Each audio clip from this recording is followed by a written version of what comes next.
हम यहाँ अष्टांग योग के बारे में चर्चा के लिए आए हैं। इसलिए अब हम प्राणायाम के बाद का जो अंग है अष्टांग योग का 5वां भाग, जिसे प्रत्याहार कहते हैं, हम उसके विषय में चर्चा कर लेते हैं। प्रत्याहार किसे कहते हैं? प्रत्याहार एक निष्पत्ति है, एक फल है जो प्राणायाम के पश्चात प्रकट होता है।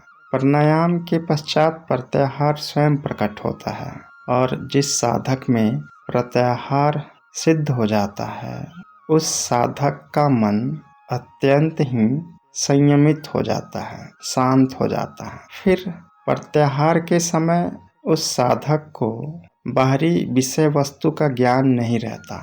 उस साधक का ध्यान की अवस्था में प्रवेश होना प्रारंभ हो जाता है। फिर वो साधक ध्यान के प्रथम चरण में प्रवेश करने के योग्य हो चुका है। इस प्रकार से हम प्रत्याहार को समझ सकते हैं। प्रत्याहार के बाद स्थान आता है धारणा का। धारणा क्या है? धारणा का अर्थ है अपने चित्त को किसी एक विशेष स्थान में, किसी एक विशेष विचार में स्थिर कर देना। इसी का नाम धारणा है। इसे ऐसे भी समझ सकते हैं कि हम अपने चित्त को किसी भी एक ऐसे विषय में, किसी एक ऐसे ध्येय में स्थापित कर देना, बांध देना, स्थिर कर देना कि वो वहाँ से हिले ना, वो वहाँ स्थिर हो जाए। इस क्रिया को ही धारणा कहते हैं। धारणा का एक दूसरा अर्थ भी लगाया जाता है कि बिना किसी पूर्वाग्रह के किसी भी विषय को धारण करना, किसी भी विषय में स्थिर हो जाना, जो जैसा है उसे वैसा ही ग्रहण करना भी धारणा के ही अंतर्गत आता है। अब हम धारणा के बाद ध्यान के बारे में चर्चा करते हैं। ध्यान क्या है? ध्यान है अपनी चित्त वृत्ति को किसी भी एक वस्तु पर एकाग्र कर देना, एकत्रित कर लेना। इसके बहुत से व्याख्या हो सकती है। जिसने जैसे जाना है, जिसने जैसा समझा है, उसकी वैसी परिभाषा होगी, उसका वैसा वर्णन होगा। किंतु ध्यान में सिर्फ एक बात प्रमुख है कि जो हमारी चित्त वृत्ति है, जो हमारा मन है, वो निरंतर ध्येय वस्तु में लगा रहे। बस निरंतर ध्येय वस्तु में ही लगा रहना ध्यान कहलाता है। ध्यान के बाद स्थान आता है समाधि का। जो अष्टांग योग का ध्येय है, जो अष्टांग योग की निष्पत्ति है, वो समाधि है। हमने इतनी सारी प्रक्रियाओं को जाना समझा, उसका सिर्फ और सिर्फ उद्देश्य समाधि है। अब इस समाधि को समझ लेते हैं।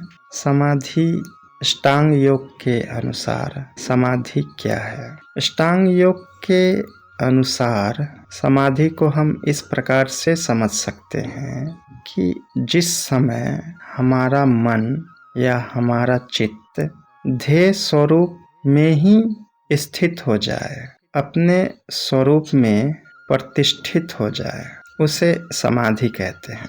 या दूसरे शब्दों में इसे ऐसे भी समझ सकते हैं कि ध्यान करते करते जब योगी का चित्त ध्येय को प्राप्त हो जाता है, अर्थात जिसका ध्यान किया जा रहा था उसको प्राप्त हो जाता है, और योगी का चित्त स्वयं नहीं रहता, उसका चित्त जिसका ध्यान किया जा रहा था उसी में समाहित हो जाता है, उसके स्वयं का अस्तित्व विलीन हो जाता है। उस स्थिति का नाम समाधि है। यहाँ समझ लेने वाली बात एक और है कि ध्यान में 3 चीजें होती है: ध्याता, ध्यान और ध्येय, अर्थात ध्यान करने वाला, ध्यान और ध्यान होने वाला।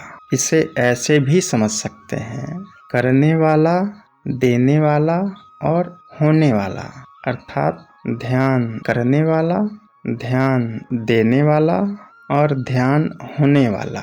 इसे ऐसे आसान शब्दों में समझ सकते हैं। आपको जैसे भी समझने में आसानी हो रही है आप इसे समझ सकते हैं। किंतु समाधि में कुछ भी नहीं रहता। समाधि में ध्याता, ध्यान और ध्येय तीनों की एकता रह जाती है। तीनों एक हो जाता है। उन तीनों की एकता को ही समाधि कह दिया जाता है। इस समाधि के भी कुछ प्रकार होते हैं, जैसे निर्विकल्प समाधि, सविकल्प समाधि, निर्विचार समाधि, निर्वितर्क समाधि इत्यादि। इसमें भी बहुत सारे भेद बताए गए हैं। भाव समाधि, प्रेम समाधि, इस प्रकार से समाधि के बहुत से प्रकार हो सकते हैं। किंतु इन सभी में एक समानता है। समानता ये है कि समाधि अद्वैत का विषय है, ईश्वर का विषय है। इस कारण ये मुक्त करने वाला है। ये सभी अवस्थाओं से, सभी क्रियाओं से मुक्ति प्रदान करता है। इसलिए जो अपना कल्याण करना चाहते हैं उन्हें अपने स्वरूप में समाधि लगानी चाहिए। इस प्रकार से हमारी जो अष्टांग योग के विषय में ये चर्चा हुई है, इसका मूल, इसका उद्देश्य मात्र इतना है कि इस विषय में कोई भ्रांति ना रहे।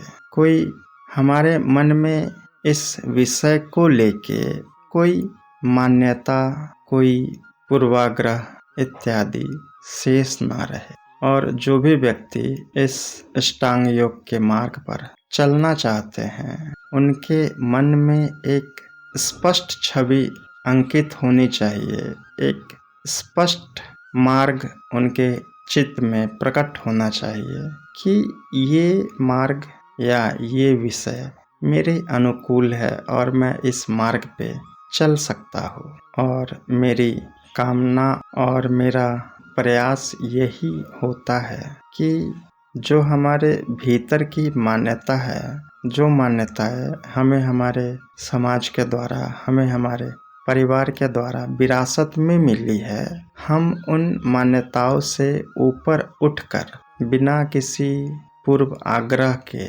बिना किसी भेदभाव के किसी भी विषय को सहज रूप से ग्रहण करें और उसके ऊपर चिंतन करें, ताकि उस विषय का जो मूल तत्व है वो निकलकर बाहर आए। इसी प्रकार से हमने अष्टांग योग पर भी चर्चा करने की कोशिश की है। आशा है कि आपको इस विषय में कुछ स्पष्टता जरूर मिली होगी। इसी के साथ मैं अपने वाणी को विराम देता हूँ। आप सभी को मेरा प्रणाम।